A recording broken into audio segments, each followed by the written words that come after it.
Once again, I thank you for stopping by to check out this episode of Vintage Audio Review. In this episode, I'm going to talk about the legendary Nakamichi DRAGON 3-head cassette deck. This was sold between 1982 to 1993. In 1982, its list price was $1,850 or about $5,900 in today's money. And in 1993, it listed for $2,499 or about $5,400 in today's money. It is a classic cassette deck and highly sought after. It does have auto reverse, and I'm going to go over as many features as I can in just a moment. And then I measured some data using the NOC T100 software package that was featured in episode 91. Then I'll just talk a little bit about using it. Here is a closer view of the Nakamichi DRAGON, and starting over here on the lower left we have our 1/4-inch headphone jack. We also have an output level control for the headphone jack, and that output level control also affects the line out of the DRAGON. We have our cassette eject button right here, I guess you would call it. Once the cassette is inserted back in, it does a quick rewind. Our power button is right here. We also have some timer related features right here. If we turn the timer on, we can select it to go into either the play mode or the record mode. When the power is applied on, we have our direction indicator right here. Right now it's in the forward direction. That would be the reverse direction. The cassette sets in here. There is no backlight for the cassette. Our counter reset button is right here, and then we have a counter memory button as well with two features. You can go into stop when it hits the 0 point of the counter, or it could go into play mode. We also have our auto reverse on or off switch right here, and then you have two auto reverse methods. It could go one full cycle of auto reverse, or it could go a continuous tape play cycle. Now we have our reverse play right here, our stop button, and then our normal forward play button is there. Fast rewind. This is our pause button, and here's our fast forward. This right here is record mute, pause, and then for recording you would press that button and then hit the play button there. It will not record in the reverse direction. We also have our auto fader, and we can select whether we want it to fade at the beginning of the tape as you're recording or the end of the tape, so you can affect the levels, and you can change those over here with the up and down controls. So this guy right here will generate a 400 hertz tone, which you can use to set up your levels, and they're for a particular tape. So if you have your EX tape, if you have that pressed, then these two left and right controls would be just for that. If you have your SX, which is the chromium dioxide setting, you have your left and right controls for that. And if you have the ZX or the metal tape, the left and right controls for that setting are there. And it's more for if you have a specific tape that you record with a lot and you want to optimize the DRAGON for use, you can adjust those for that particular tape. And then you can also set up your bias settings in a similar manner. The bias setting over here applies a 15 kilohertz tone that is used for the bias adjustments here, and you'd have to pull out the manual and see the instructions for setting that up. I just left the controls where they were at. You also have the ability to clear the settings you've created for them. So that is kind of how that is done. And then your ZX tape setting is there, your SX is there, and your EX is there. So this master is your master input level for recording, and then you have your left and right levels right there. You also have a monitor switch for either the tape or the source. Since this is a 3-head deck, that is very handy. And you have your bias settings for 70 microsecond or 120 microseconds. That is that guy right there. And then you have your Dolby noise reduction on or off. Your Dolby B or C switch is right there. Our MPX filter for FM recording is there. And then we have a subsonic filter as well.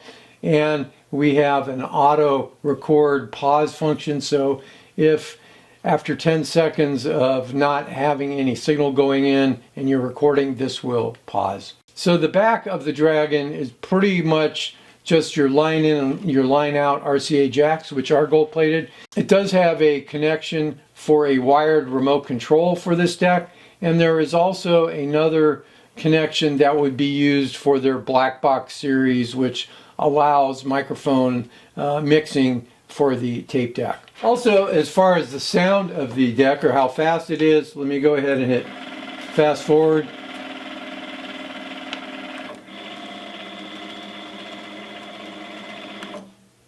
So it's actually much quieter than the Pioneer CT9R as far as there is no sound really when you stop. It's a very quiet mechanism.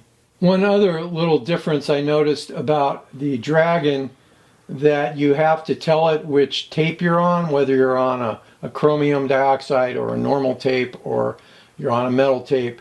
And those are the switches here that I mentioned earlier. The Pioneer CT9R will automatically figure out which kind of tape is in it. So I've just finished performing a calibration of the NOC T100 software with the Nakamichi DRAGON. So I'm going to go ahead and move the function over to the wow flutter selection over here. And I'm going to go ahead and increase the sensitivity to go to the 0.1% scale. So I'm reading the wow and flutter over here. It's reading 0.08, 07%, something like that. Now I also have the ability to change the way I look at it with a analog display here, and it's looking like I'm on a 0.1% scale. So we're at maybe 0.07 to 0.08%. And in case you're wondering, the specification for the Dragon is a wow and flutter of less than 0.019%. So it is a bit over that, but 0.075 is still pretty darn small. Now I'm going to go back and close that. The other thing I meant to point out is, as far as the calibration of the NOC T100 with the Nakamichi DRAGON, if you look at episode number 91, I kind of go into a little bit more detail on how you set that up with that cassette deck. So now I'm going to look at the THD, and we're going to move that over to the L for the left channel, and the THD is done at 400 Hertz for this deck, and the THD has a specification of less than 0.8% with a 0 dB signal, which is what we've got going in, and a ZX tape, which would be the metal tape. Otherwise, it's less than 1% at 400 Hertz with a 0 dB signal going in, and at a normal tape or a chromium dioxide tape, which is what I'm using. So now I will flip over to the right channel, and we'll see that its THD is about the same, about 0.8%. So now we're going to make an SNR measurement, and we're going to set the function switch to the noise A minus 40 dB point.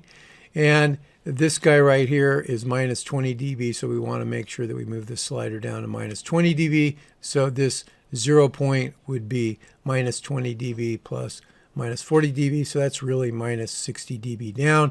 And with no Dolby on, we are at so this is minus 60, minus 61, minus 62 dB of SNR. So I'm going to flip on the Dolby B noise reduction, and I'm using a chromium dioxide tape. The metal tape specification for SNR is greater than 66 dB. So now with Dolby B noise reduction, and so we're reading about this would be about minus 70 dB right here. So we are meeting that requirement with a tape that isn't as good as the metal tape in theory. So that's good. And I should also point out we're at a 400 hertz test tone, which is what the specification is rated at. So now I'm going to switch on the Dolby C noise reduction, and that should be better than 72 dB with a metal tape. So let's see where we go with that. We are at about minus 76 dB, so we are beating the Dolby C noise reduction with a CRO tape. Here is a plot of the Dragon's frequency response, and this is using just the standard bias settings and also a chromium dioxide tape. And the specification is that it should be plus or minus 3 dB from 20 hertz to 21 kilohertz. So 20 hertz would be right around here. And if we say that's our peak at minus 4 dB, and we come over here to 21 kilohertz, which would be about somewhere right in here, and we're at about minus 7 dB. So we're within plus or minus 3 dB. Right now we're going to look at how accurate the deck is playing back a 31 and 50 hertz tone, and I'm going to go ahead and select that function, and then you can change whether you want it to be in peak or RMS mode. And this speed cal right here, you could set it for 3000 hertz if you had a 3000 hertz tape. Mine's 3150, and you can see we're at about 3145 hertz, so it's just a little bit slow. Our wow and flutter right there percent is 0.22%, it looks like. Now we can come over to the analog display, and you can see that our wow and flutter is about 0.23%. You can also see the wow and flutter in the frequency domain right below that. And then here's our speed deviation, and you can see we're about 0.2% slower than the 3150 tone, and then below that is the speed deviation in the time domain. One thing I should point out is that this particular Nakamichi Dragon has a sticker on the back that said it was calibrated in May of 2007. And as far as I can tell, it's testing pretty much to its specifications, at least the ones that I was able to measure as you saw in the data. I thought it performed really good. Now, the Pioneer CT9R that was in episode 91, the testing of that is kind of fresh in my mind, so I'm kind of comparing the two of them. And the Pioneer has a few nicer features, as in the tape counter it'll tell you the remaining tape left on the cassette. The Nakamichi just has the standard counter. The Pioneer CT9R also has the ability to fast forward or rewind and look for a blank section where there's no music, and stop and or play, however you want to set it up. So the Pioneer has a few more creature comforts. Also with the Pioneer, if you want to record, you just hit the record button. It's one button. With the Nakamichi, you have to hit the record and then the play, or maybe the play and record, that kind of thing. So it's a little less user-friendly. Now, the Pioneer that I measured did not perform as well, at least as far as the frequency response mainly. And it's possible that the Pioneer needed some adjustments. I did look at the service manual after I did the video, and there are a lot of adjustments that can be done to improve its performance, including with the BLE circuit, that automatic biasing circuit. And anyway, that may have helped if that was calibrated. But as far as the overall use, I think the Pioneer is a little bit simpler to use. It has more features that way. However, as far as the sound, I think the Nakamichi maybe sounded a little bit better from the little bit of testing that I did between them. So overall, I really like the Nakamichi Dragon as far as its sound and its how it's quieter when you hit stop. It's quieter than with the Pioneer, and I just think it's a nice cassette deck. I can understand why people go after this particular cassette deck. Those of us who still like cassettes, it is a classic. So that being said, if you like this video, please hit the thumbs up button, as everybody tells you to do that does a YouTube channel. And if you haven't subscribed, please do so. And if you have any comments, I'm sure you will leave them in the description section. And once again, until next time, I hope you will have a great day or night.